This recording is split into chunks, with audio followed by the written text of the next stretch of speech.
Hello student, मेरे channel MD tuition classes में आपका स्वागत है। पिछले वीडियो में हमने पढ़ा था वेस्पर थ्योरी एंड उनके पॉइंट्स और कुछ शेप देखी थी, जिसमें हमने देखी थी ट्राइगोनल प्लेनर जो बेंट हो गई थी लॉन पेयर की वजह से। सेकंड हमने देखी थी टेट्राहेड्रल शेप जो कि लॉन पेयर होने की वजह से डिस्टॉर्टेड हो गई थी और डिस्टॉर्टेड होकर ट्राइगोनल पिरामिडल शेप में चेंज हो गई थी।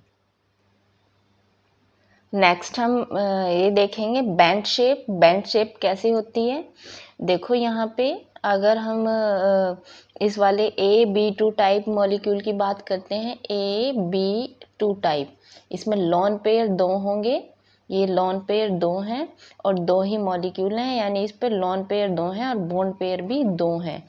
अब यहाँ पे जैसे ये लॉन पेयर है, इनकी तो कोई बॉन्डिंग नहीं है, तो लोन पेयर होने की वजह से ये इस तरह भी बन सकता था molecule, A single bond B single bond B, ठीक है। तो यहाँ पे ये लीनियर स्ट्रक्चर में भी बन सकता था, लेकिन लीनियर स्ट्रक्चर में ये नहीं बना क्योंकि लोन पेयर रिपल्सन बहुत ज़्यादा होता है, उसने बॉन्ड पेयर को बहुत ज़्यादा कॉन्ट्रैक्ट कर दिया है और रिपल्सन होने की वजह से बॉन्ड पेयर क्लोज आ गए और यहाँ पर बेंट के मतलब ऐसे मुड़ गए, वो बी की शेप में इस तरह मुड़ गए, ठीक है। वैसे इसके अगर हाइब्रिडाइजेशन निकालेंगे तो 1 2 3 4 sp3 हाइब्रिडाइजेशन होगी और इसका शेप होना चाहिए टेट्राहेड्रल और बॉन्ड एंगल होना चाहिए 109 डिग्री 28 मिनट।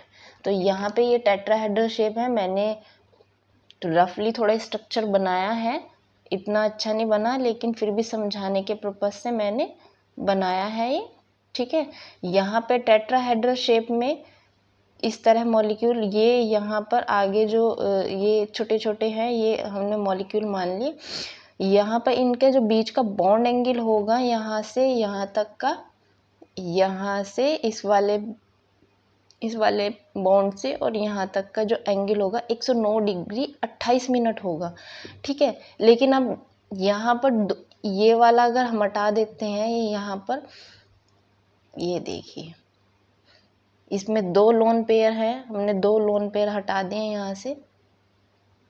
अब ये दिखने में तो बेंट शेप ही लग रहा है यहाँ पर, लेकिन इसमें एंगल चेंज नहीं हुआ है, ये तो मैंने ऐसे ही हटाया। लेकिन यहाँ पर अगर दो,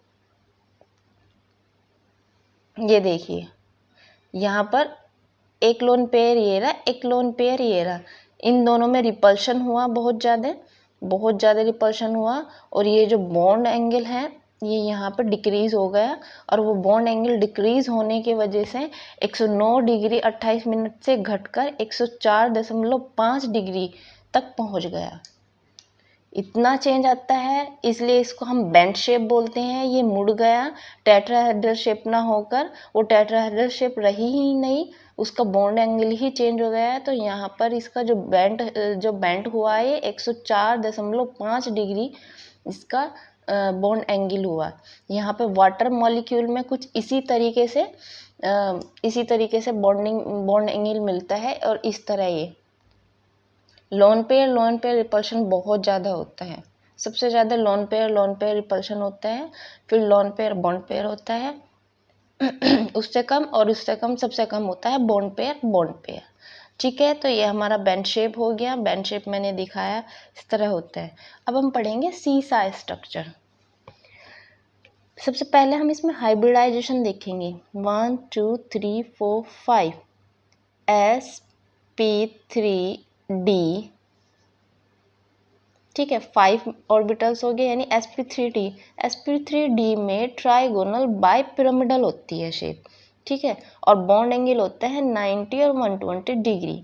लेकिन यहाँ पर इसके एक मॉलिक्यूल ने बॉन्ड नहीं बनाया है, मॉलिक्यूल पर सेंट्रल मेटल एटम पर जो इलेक्ट्रॉन्स है as a pair as it is ऐसे ही रहेंगे, तब इसका बॉन्ड एंगल चेंज हो जाएगा due to lone pair repulsion, lone pair and bond pair. ये जो लोन पेयर है इसमें और इसमें ऐसे रिपल कर देगा, इनको पास इधर को खिसका देगा, तब इनका जो बॉन्ड एंगल है 90 डिग्री और 120 डिग्री ना होकर चेंज हो जाएगा। यहाँ पर ये हो जाएगा 187 डिग्री, तो यहाँ पर हो जाएगा 187 डिग्री पूरे यहाँ बी से बी तक के यहाँ पर 187, दिखने में लीनियर सा लग रहा है लेकिन 187 डिग्री है ये, 180 से ज़्यादा, ठीक है। और यहाँ पर बी और बी में 86.5 डिग्री होगा और इस वाले बी में और इसमें 102 डिग्री होगा। यहाँ पर बॉन्ड एंगल इतना डिस्टोर्टेड हो जाएगा कि ये दिखने में सीसा स्ट्रक्चर जैसा होगा। सीसा मतलब एक झूले की तरह, कि इस तरह झूल रहा है, इस तरह झूल रहा है। मैं यहाँ पर मॉडल दिखाती हूँ आपको। यहाँ पर ये स्ट्रक्चर देखिए, अगर ये वाला यहाँ पर लोन पेयर है, मैं इसको हटाकर यहाँ पर लोन पेयर लगा देती हूँ, तब देखिए ये इस तरह सीधी लाइन में, ये इस तरह सीधी लाइन में एक बी स्ट्रक्चर, सीधी लाइन में एक बी स्ट्रक्चर इधर है, एक बी स्ट्रक्चर इधर है और इस तरह एक झूले से के शेप में और बी एटम्स यहाँ पर जुड़े हैं, झूले के शेप में बी और बी एक यहाँ पर जुड़े हैं, यहाँ पर जुड़े हैं।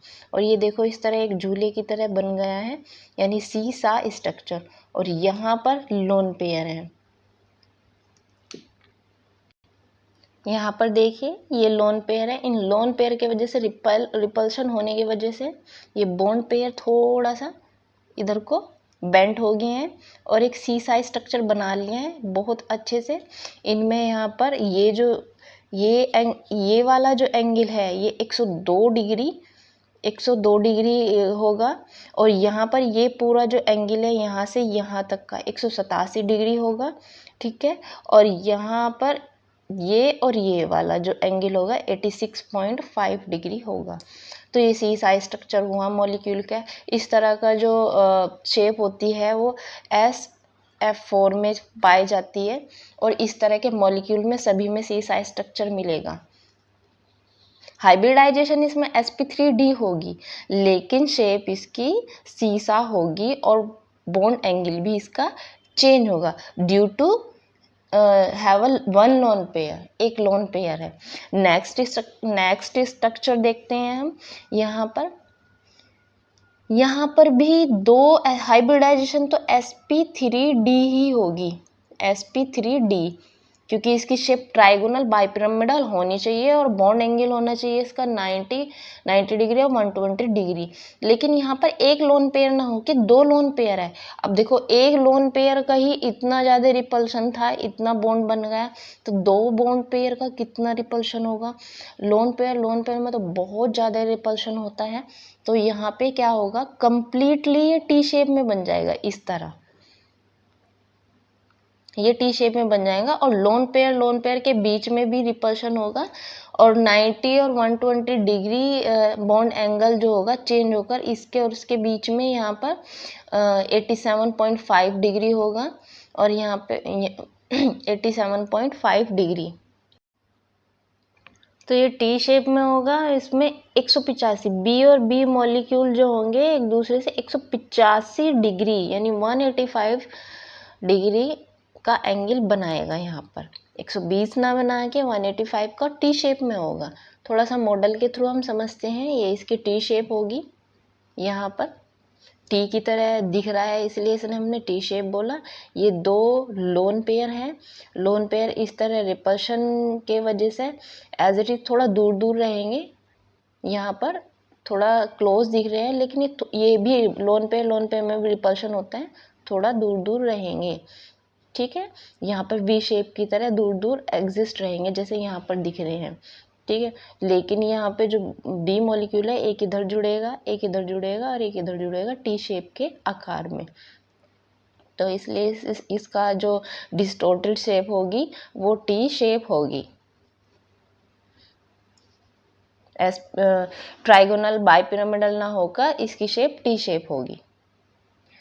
इस तरह की शेप जो पाई जाती है ClF3 में पाई जाती है और इसी तरह के जिनमें दो लोन पेयर एग्जिस्ट करेंगे और मॉलिक्यूल 3 अटैच्ड होंगे बॉन्ड पेयर होंगे तो वहाँ पर टी शेप पाई जाएगी।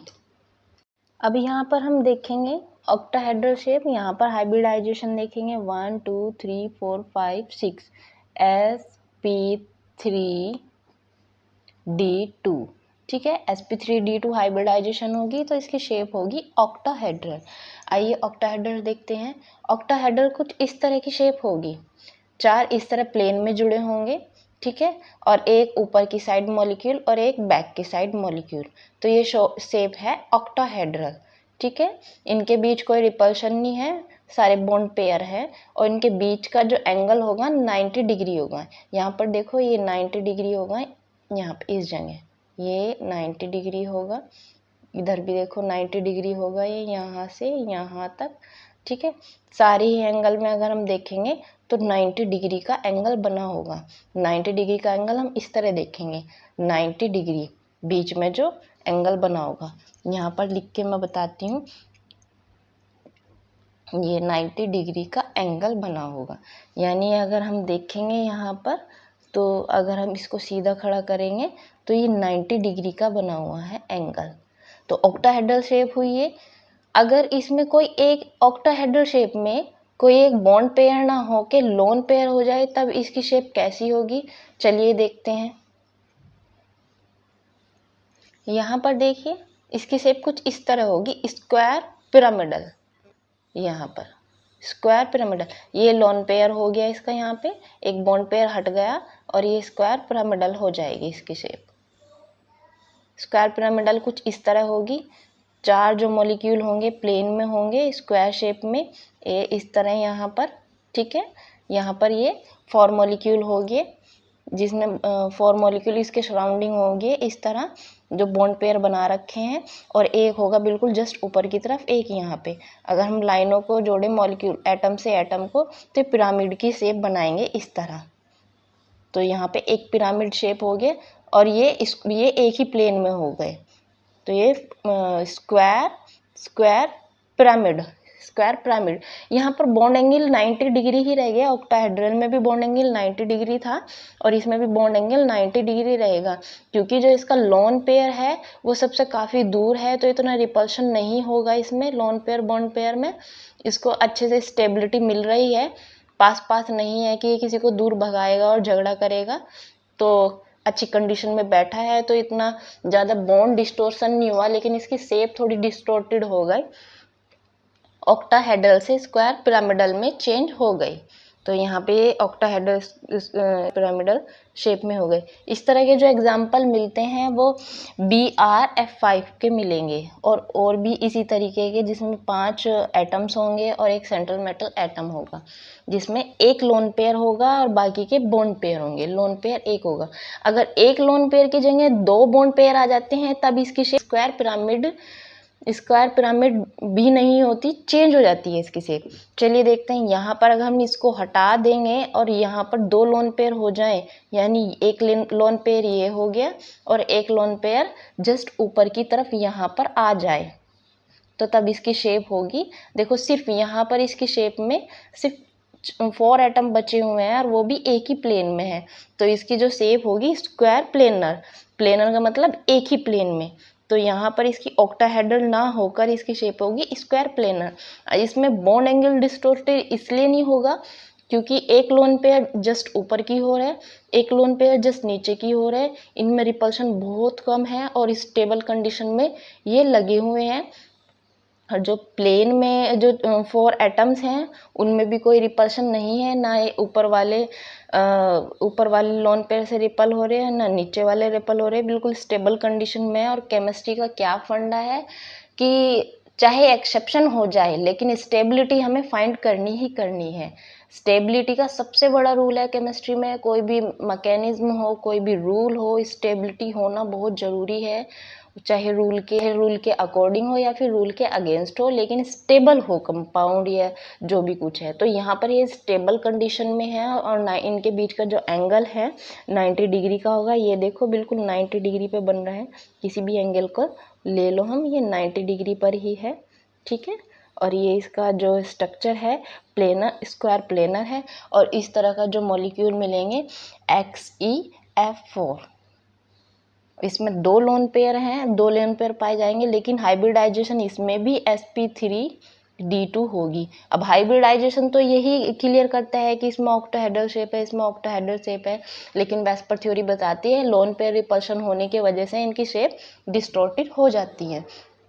हमने सारे ही एक एक करके सारी शेप पढ़ लिए हैं और आगे हम वेस्पर थ्योरी के जो कंपटीशन में पॉइंट्स आते हैं, थोड़ा अगर आपको मेरी वीडियो पसंद आए तो लाइक कीजिए, शेयर कीजिए, सब्सक्राइब कीजिए। और अगर आप और भी आगे डीपली पढ़ना चाहते हो तो प्लीज़ कमेंट करके मुझे थर्ड पार्ट के लिए बोलिए, वेस्पर थ्योरी के लिए। Thank you very much. धन्यवाद।